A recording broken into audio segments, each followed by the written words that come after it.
Simcha, celebration, Simcha, Simcha, the celebration of life.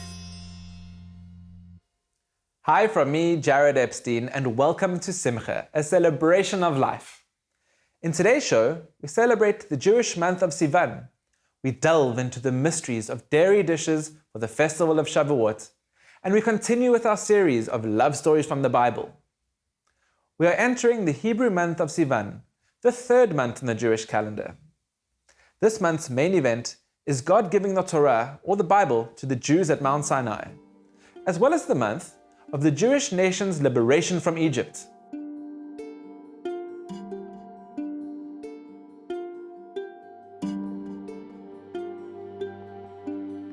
Sivan is the third month in the Jewish calendar. The history goes back all the way to the very beginning of our people. They left Egypt in Nisan, and they traveled, splitting of the sea, the wilderness, and it was roughly 7 weeks later, on Rosh Chodesh Sivan, on the 1st of Sivan, they came and camped in front of that most auspicious of places, Mount Sinai.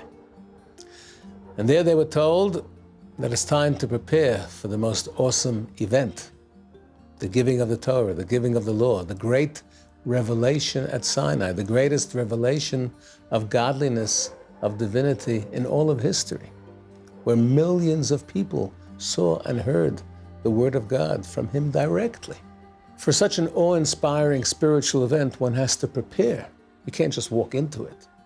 And so they were told they needed 3 days of preparation, of spiritual purification, to be removed from anything material and physical. They were not to have any intimacy between man and wife during those 3 days. They were to become as holy, as spiritual, as pious, as angelic as possible in anticipation of this great godly revelation. And then on the 6th of the month of Sivan, God came down, appeared to the nation. There was thunder, lightning, the mountain quaking, sounds of a powerful shofar never ending, the most incredible scene imaginable. And Moses came down the mountain afterwards with the 10 Commandments. So it says that Sivan is the third month, and the Torah itself has 3 parts. We call it Tanakh, our holy scripture. Torah, Nevi'im, and Ketuvim, the 5 books of Moses, the books of the prophets, and the later books of the writings like the Psalms, etc. 3 parts. So the third month, a 3-part Torah given to a 3-part nation. We have the Kohanim, the Leviim, the Israelim, the priestly tribe, the Levites, and all the other Israelites. So the Jewish people are divided into 3. So all of these 3s came together. I stress that this revelation was like none other in history. All other religions are based on the foundation of a prophet experiencing a revelation, or perhaps a prophet and a small group of disciples. The Jewish religion, our faith, is unique in the sense that it wasn't just Moses. Yes, Moses was on the mountain, he had the greatest vision of all. But the entire nation, all the millions of men, women, and children who left Egypt, stood at Mount Sinai, and experienced the voice of God. They heard the 10 Commandments directly from God. They experienced the revelation of Sinai and told it to their children, an unbroken chain of tradition to this day. Eyewitness history. And now the whole purpose of the exodus from Egypt came to its fulfillment. What was the purpose of political or physical emancipation? To go out and wander in the desert? No. Political and physical freedom has to have a higher purpose. We want to be free physically and politically so that we can live a more noble, godly way of life. Now that we were free from the shackles of Egypt, God gave us a way of life. He gave us the commandments. He gave us the Torah. He gave us the purpose for which we were freed from Egypt. We in South Africa, perhaps like no other nation on earth, in our own experience the last few decades, we have seen that political freedom alone is inadequate. You can have the right to vote, but you don't necessarily have water or power or an education or social services. So the story that happened thousands of years ago in the month of Sivan at Mount Sinai reminds us that the purpose of political and physical freedom is to be able to lead a better, higher, more noble way of life.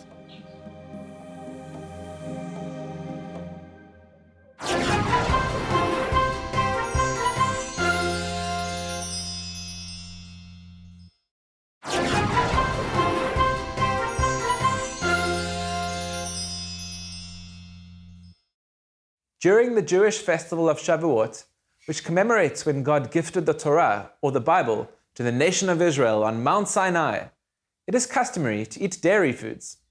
Comparing the Torah to milk, King Solomon in the Song of Songs writes, "Like honey and milk, it lies under your tongue." Today, Emuna Rachel van Zyl shares with us her special Shavuot dish.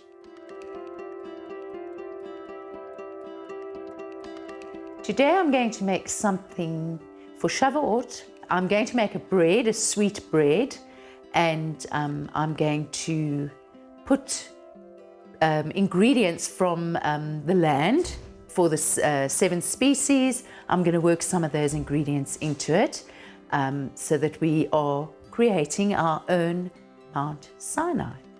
So the bread, I use an instant yeast, and to activate yeast you need sugar and you need warm water, never hot because hot will kill the yeast, so lukewarm. So there, it's quite simple. You just take your yeast and your sugar and you're just activating it, and that's starting the whole process with the yeast. So what I'll add to that is sugar. I've used a 1/4 cup of sugar, and I add that, and then I've got 3 teaspoons of salt, and then I just mix that in with a whisk, and then I've got an egg. I use 1 egg to that amount, and I've got honey because this is mostly a honey dough because we want to use this for the Mount Sinai, and it's all about the milk and honey. So I am using water, but I mean, if you really wanted to you could use milk. It would be then a milk dough.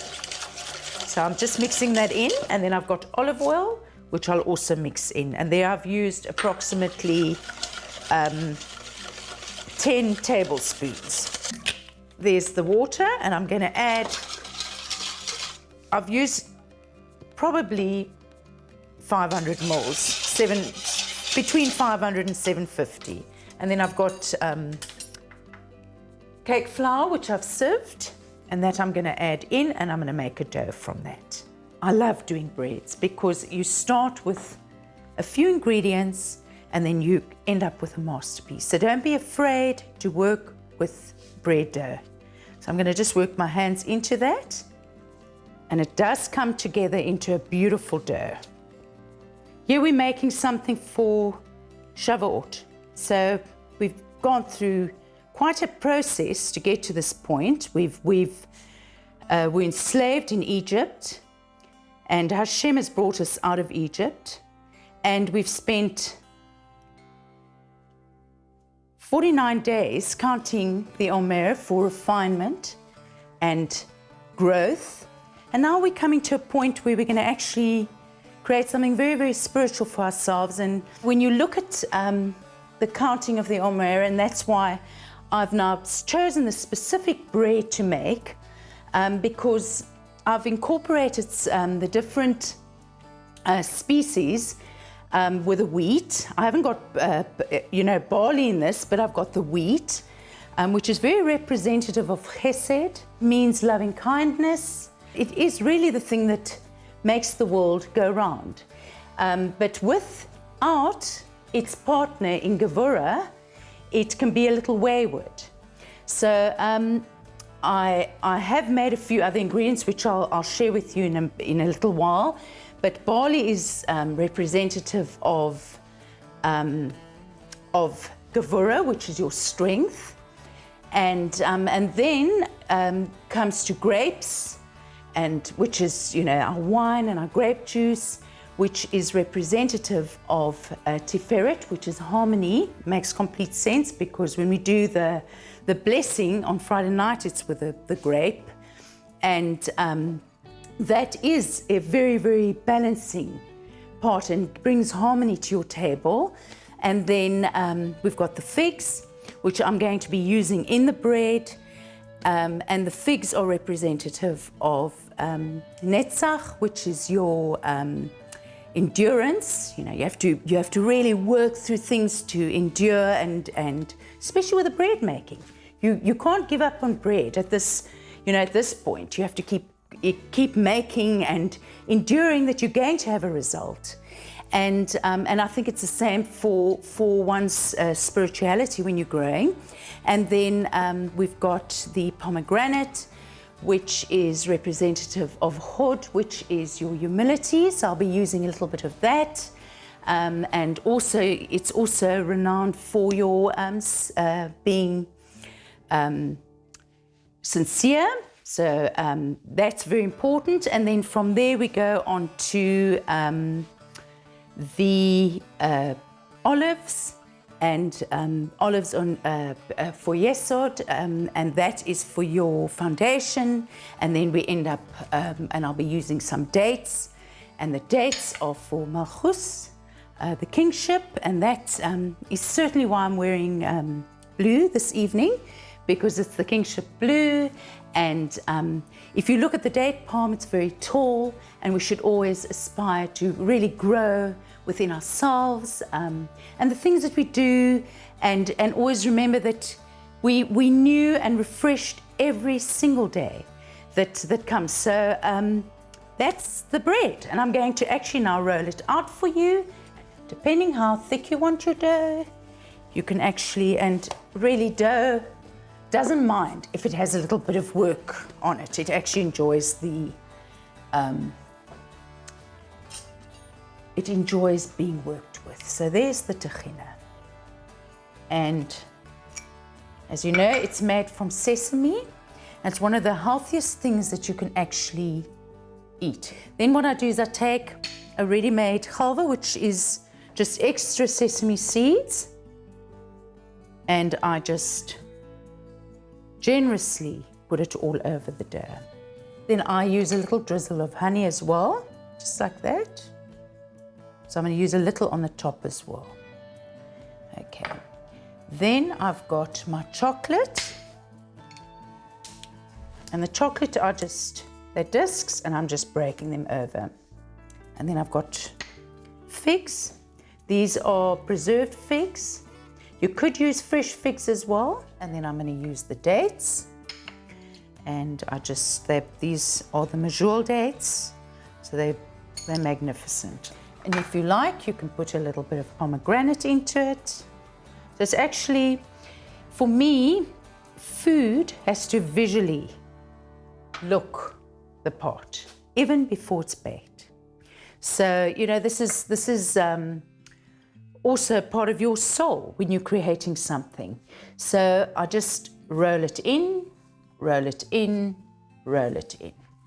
So I've just actually done that, rolled it in, and now the fun part comes. Take my knife, and now you can actually plait it, you can twist it. If you like, you can actually put it in a bread pan and bake it in a pan, a loaf size. I'm just going to cut down the center. So I'm going to expose that filling. So you see, you can twist it like that. Keep twisting it. And whatever falls out, you just put back in. And I think it's an ingenious thing, this. It looks amazing. I mean, you're going to have people say, wow. It's going to be the talk of the town. And look how simple it is, really. And that is the biggest and best mountain ever. And I'm just going to drizzle a little honey over it like that. So that is your twist before it's baked. Now, we're going to have a little pause here in the making, because we've got our beautiful bread in the oven. And this is now for the land of milk and honey. Because remember, we're having dairy for Shavuot. It was the giving over of the Torah, and it's all to do with the kashrus laws, and that's why we have the milk, the dairy. So what I'm going to do here now tonight is I'm going to put some cinnamon, a little bit of ginger, a little bit of sugar, and I've got cow's milk, yeah. And yeah, I've got almond milk, because everyone loves almond, it's very healthy for you, the almond milk. Into the almond milk, I'm putting honey. Look at that, the land of milk and honey. How stunning. And I'm going to shake these up. I'm going to pour it. To give it another shake, and then this is where the lady of the house is going to toast the giving of the Torah. So you pour it into your best glass, because it's all about celebrating. Baruch atah Adonai Eloheinu melech haolam, she'akol niyeh bidvaro. Delish, l'chaim. So now our bread is baked, and you put this in front of your family. Everyone's going to study through the night to have a piece of this beautiful bread. And my blessing to each and every one of you is that you should have a beautiful, peaceful Shavuot filled with learning, beautiful Torah, and finding your truth, and that you should have shalom, peace in your homes. And I hope that you will enjoy making this beautiful bread, and that you will keep climbing your ladder of strength. And I know that we'll all meet at Mount Sinai.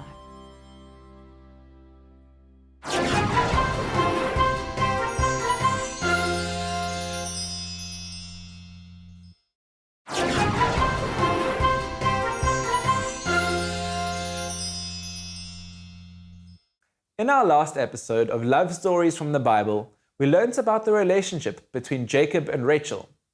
This week, Rebbetzin Nicole Green shares the story of Jacob and Leah.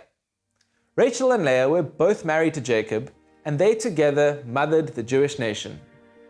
Rachel instilled within the people the strength to project a powerful and far-reaching feeling of influence, while Leah's gift was the strength to tug at the people's soul strings and to talk to God with integrity.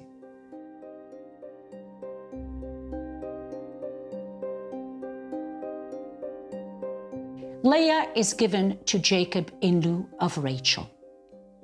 Laban tricks him, and so Leah becomes the wife that Jacob has not chosen,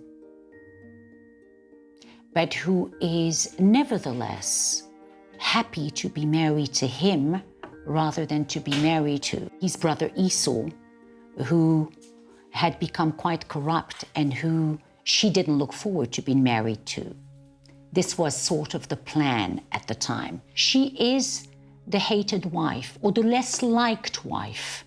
She is the one that produces most of the children of Jacob. She is the one that lives the longest with Jacob. Rachel dies young.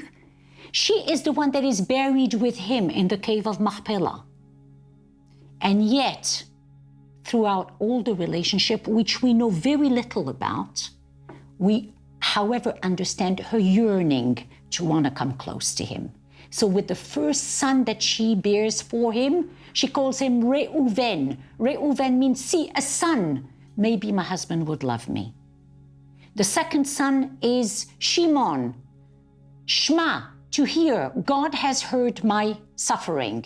The third son is Levi. Levi means to accompany. Maybe my husband will accompany me.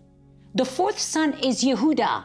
there she gives thanks. And fascinatingly, she stops longing and yearning after she has Yehuda. And my sense, and really this is my private sense, is that because she knew that Jacob would have 12 sons, he had 4 wives, Rachel and herself and the 2 maidservants who also had children from Jacob. She normally would have had 3 children. The others would have had the complementary 9. When she realized that she had a 4th son, that her cup had runneth over, that she had had more than her share, there is a huge level of gratitude that builds in Leah. And with that, there is a sense that she finds her paces with the relationship, that somehow her sense of gratitude in having mothered the future tribes of Israel and raising them was somehow, if not sufficient, certainly significant in terms of how it develops the relationship between these 2 people. It's interesting that the Torah doesn't delve into the day-to-day mundane back and forth of this particular relationship, in fact, not of the others as well.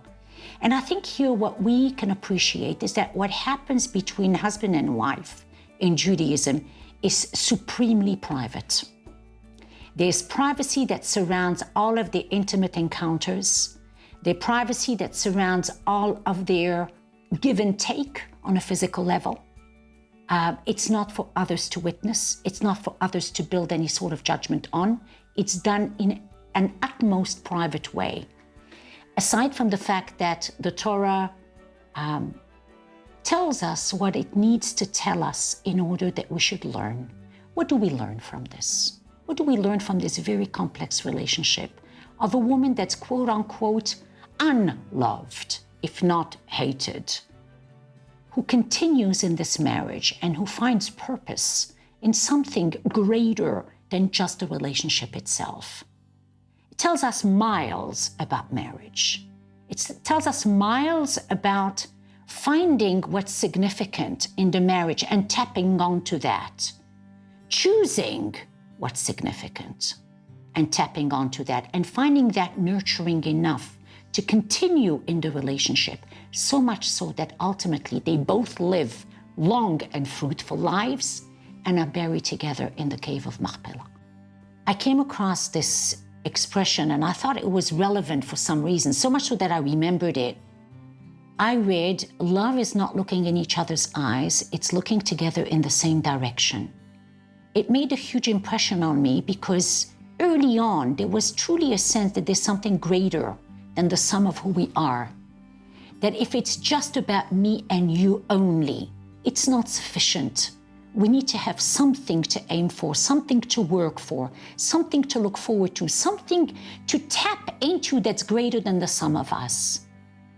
And I think Jewish marriage symbolizes that kind of approach and attitude where each person gives into the middle without losing sight of what's in front of them.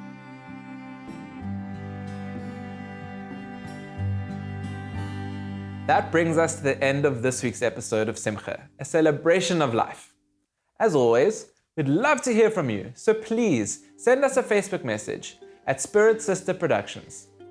From me, Jared Epstein, and the Simcha team, we wish you a week of celebration.